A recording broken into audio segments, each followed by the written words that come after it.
कक्षा 3 से 5 के विद्यार्थियों के लिए, और वो होगी हिंदी विषय की। और बिल्कुल अंत में रहेगा बच्चों आपका पसंदीदा कार्यक्रम मीना की दुनिया। साथ ही सुनेंगे एक प्यारा सा गीत भी। तो चलिए चलते हैं आज सुबह के हमारे इस विशेष रेडियो स्कूल कार्यक्रम की पहली कक्षा में। कार्यक्रम के इस भाग के आलेख को तैयार करने में प्रथम संस्थान का सहयोग है। तो आइए चलते हैं हमारी पहली कक्षा में।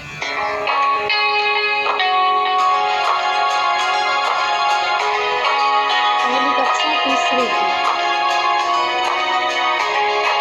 दूसरी कक्षा के बच्चे तैयार हो गए।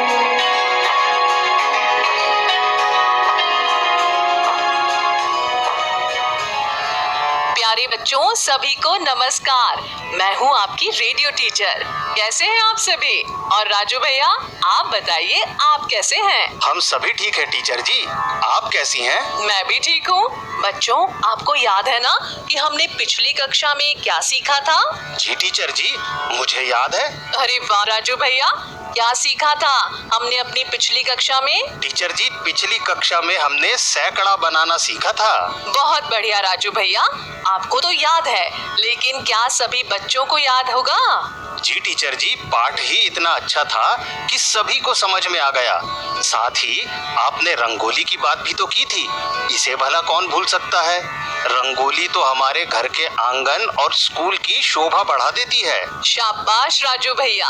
अच्छा बताइए मुझे, सैकड़े में क्या सीखा था आपने? टीचर जी, सैकड़े के पाठ में हमने सीखा था कि सैकड़ा मतलब 100 का समूह, दहाई 10 का समूह और इकाई मतलब कोई एक संख्या, जिसमें 1, 2, 3 से लेकर 9 तक की संख्याएं होती हैं। बहुत अच्छे राजू भैया, आपको तो सब याद है। जी टीचर जी। राजू भैया, क्या आप ये बता सकते हैं कि कितनी दहाई बिंदियां कम थी सैकड़ा होने में? टीचर जी, सैकड़ा पूरा होने में तो 20 बिंदियां मतलब 2 दहाई बिंदियां कम थीं। शाबाश राजू भैया, बहुत अच्छे। टीचर जी, आज हम क्या पढ़ने वाले हैं? राजू भैया, आज हम पढ़ने वाले हैं गणित की किताब के पेज नंबर 18, 19 और 20 को। अभी आप सभी पेज 18 खोल लीजिए। जी टीचर जी, हमने पेज 18 खोल लिया है। बहुत बढ़िया राजू भैया। अच्छा, आपको पेज नंबर 18 में क्या दिख रहा है? टीचर जी, इस पेज में तो मुझे छोटे छोटे चित्र दिख रहे हैं और साथ में कुछ लिखा भी है। शाबाश राजू भैया। टीचर जी, इस पाठ का नाम क्या है? राजू भैया, इस पाठ का नाम है तुम कितना वजन उठा सकते हो। जी टीचर जी। राजू भैया, आपको क्या लगता है, आप कितना वजन उठा सकते हैं? टीचर जी, ये तो कभी देखा नहीं, लेकिन घर की एक छोटी सी पानी से भरी बाल्टी जरूर उठा लेता हूँ। शाबाश राजू भैया। आज हम सबसे पहले तो एक छोटी सी कहानी पढ़ेंगे और समझेंगे। टीचर जी, पर हम कहानी में सीखेंगे क्या? राजू भैया, आज हम सीखेंगे हल्का और भारी, ठीक है? ठीक है टीचर जी। सबसे पहले मैं कहानी को पढ़ती हूँ। सब लोग ध्यान से कहानी सुनेंगे और शब्दों के नीचे अपनी उंगली को चलाएंगे। जी टीचर जी। कहानी का नाम है चालाक गधा और भारी बोझा। ध्यान से सुनिए। संदीप के पास एक गधा है। वो रोज अपनी पीठ पर नमक की बोरियां ढोकर बाजार ले जाता है। बाजार जाने के रास्ते में उन्हें एक नदी पार करनी पड़ती है। एक दिन नदी पार करते हुए गधा फिसलकर नदी में गिर गया। टीचर जी, फिर क्या हुआ? फिर गधा जब उठकर खड़ा हुआ तो उसे बोरी काफी हल्की लगी। गधा मन ही मन खुश हुआ। उसे एक बात भी सूझी। अगले दिन नदी पार करते हुए चालाक गधे ने नदी में डुबकी लगाने की सोची, पर इस बार गधे की चालाकी संदीप को समझ में आ गई। टीचर जी, फिर क्या हुआ? फिर अगले दिन संदीप ने बोरी में नमक की जगह ऊनी कपड़े रख दिए। टीचर जी, संदीप ने ऐसा क्यों किया? संदीप ने ऐसा क्यों किया होगा? सोचिए राजू भैया। टीचर जी मुझे तो कुछ समझ में ही नहीं आ रहा। अच्छा राजू भैया, आप ये बताइए, गधे ने अगले दिन नदी में डुबकी लगाने की क्यों सोची? टीचर जी गधे को कुछ तो फायदा हुआ होगा। राजू भैया, नमक तो पानी में घुल जाता है ना। हाँ, और बोरी हल्की हो गई होगी। हाँ राजू भैया। लेकिन टीचर जी संदीप ने अगले दिन ऊनी कपड़े बोरी में क्यों रख दिए? राजू भैया, ये तो आपको पता ही होगा। हाँ टीचर जी याद आ गया, कपड़े तो गीले होने के बाद और भारी हो गए होंगे और गधे की चालाकी काम नहीं आई होगी। हाँ राजू भैया, बिल्कुल सही। राजू भैया, अब हम एक बार फिर कहानी पढ़ते हैं, लेकिन साथ साथ। जी टीचर जी। सब लोग ध्यान से सुनेंगे और मेरे बात दोहराएंगे। सुनिए। संदीप के पास एक गधा है। वो रोज अपनी पीठ पर नमक की बोरियां ढोकर बाजार ले जाता है। संदीप के पास एक गधा है। वो रोज अपनी पीठ पर नमक की बोरियां ढोकर बाजार ले जाता है। बाजार जाने के रास्ते में उन्हें एक नदी पार करनी पड़ती है। बाजार जाने के रास्ते में उन्हें एक नदी पार करनी पड़ती है। एक दिन गधा नदी में फिसलकर गिर गया। एक दिन गधा नदी में फिसलकर गिर गया। गधा जब उठा तो उसे बोरी काफी हल्की लगी। गधा जब उठा तो उसे बोरी काफी हल्की लगी। गधा मन ही मन बहुत खुश हुआ। उसे एक बात भी सूझी। गधा मन ही मन बहुत खुश हुआ। उसे एक बात भी सूझी। अगले दिन नदी पार करते हुए चालाक गधे ने नदी में डुबकी लगाने की सोची। अगले दिन नदी पार करते हुए चालाक गधे ने नदी में डुबकी लगाने की सोची। और इस बार गधे की चालाकी संदीप को समझ में आ गई। और इस बार गधे की चालाकी संदीप को समझ में आ गई। अगले दिन संदीप ने बोरी में नमक की जगह ऊनी कपड़े रख दिए। अगले दिन संदीप ने बोरी में नमक की जगह ऊनी कपड़े रख दिए। राजू भैया, अब आपको कहानी कुछ समझ में आई क्या? जी टीचर जी, कहानी मुझे समझ में आ गई है। क्या समझे राजू भैया? टीचर जी, नमक की बोरी पानी में गिरने के बाद हल्की हो जाती है, इसीलिए गधा हर दिन नदी में गिर जाता था। राजू भैया, और ऊन की बोरी रखने के बाद क्या हुआ? टीचर जी, ऊन की बोरी रखने के बाद तो जब गधा पानी में गिरा तो वो बोरी और भारी हो गई और अब गधे को और भी ज्यादा भारी लगने लगी। शाबाश राजू भैया। अब आप ये बताइए कि क्या गधा अब नदी में गिरने की कोशिश करेगा क्या? नहीं टीचर जी, अब तो गधे को समझ में आ गया होगा कि अगर वो अगले दिन पानी में गिरेगा तो ज्यादा भारी वजन लेकर जाना होगा। शाबाश राजू भैया। आपको इस कहानी से क्या सीख मिली? टीचर जी, इस कहानी से हमें ये सीख मिली कि पानी में गिरने के बाद नमक की बोरी हल्की और ऊन की बोरी भारी हो जाती है। राजू भैया, क्या और कुछ सीख मिलती है इस कहानी से आपको? जी टीचर जी, ये कि हमें अपना काम ईमानदारी से करना चाहिए। शाबाश राजू भैया। अब हमारा ये पाठ खत्म हुआ। अब आपको पेज पलटना है, तो बच्चों अगले पेज नंबर 19 को निकाल लीजिए। जी टीचर जी, मैंने पेज पलट लिया है। शाबाश राजू भैया। लेकिन क्या सभी बच्चों ने पेज पलट लिया होगा? जी टीचर जी, सभी बच्चों ने पेज पलट लिया होगा। राजू भैया, आपको क्या दिख रहा है इस पेज में? टीचर जी, इसमें तो कुछ बच्चे सी-सॉ पर झूल रहे हैं और एक बच्चा तो अपना बैग लेकर भी झूल रहा है। बिल्कुल सही राजू भैया।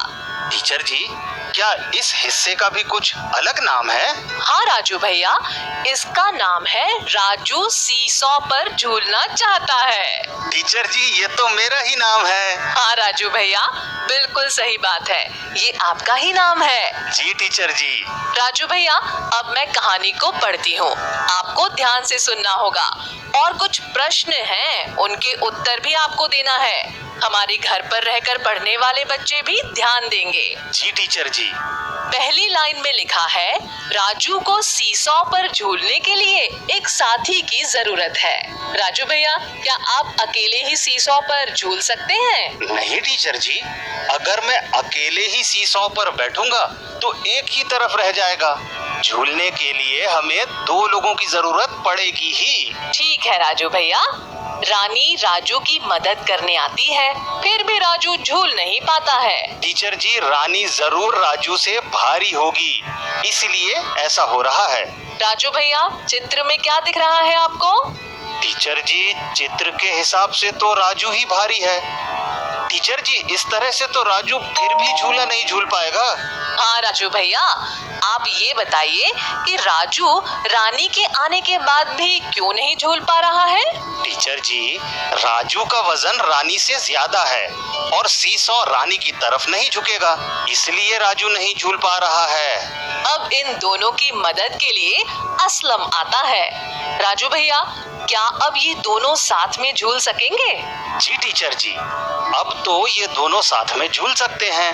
राजू भैया, चित्र देखकर बताइए, क्या ये लोग अब सीसॉ झूल पा रहे हैं? टीचर जी, वे लोग तो अभी भी नहीं झूल पा रहे हैं। राजू भैया, क्या आप बता सकते हैं कि ऐसा क्यों हो रहा है? हाँ टीचर जी, चित्र में तो देखकर लग रहा है कि अब रानी और असलम का वजन मिलाकर राजू के वजन से ज्यादा भारी हो गया है, इसलिए राजू फिर भी नहीं झूल पा रहा है। अब राजू को एक उपाय सूझा। राजू अपना बैग अपनी तरफ रख लेता है। राजू भैया, क्या अब ये लोग झूल सकते हैं? हाँ टीचर जी, अब ये लोग सीसॉ में झूल सकते हैं। कैसे राजू भैया? टीचर जी, राजू का वजन रानी और असलम के वजन से थोड़ा सा कम था, इसीलिए ये दोनों झूल नहीं पा रहे थे। लेकिन फिर राजू अपना बैग लेकर आया और दोनों तरफ का वजन बराबर हो गया। बिल्कुल सही राजू भैया। राजू भैया, क्या आपको ये पाठ समझ में आया? जी टीचर जी, ये पाठ तो मुझे पूरा समझ में आ गया है। बहुत बढ़िया राजू भैया।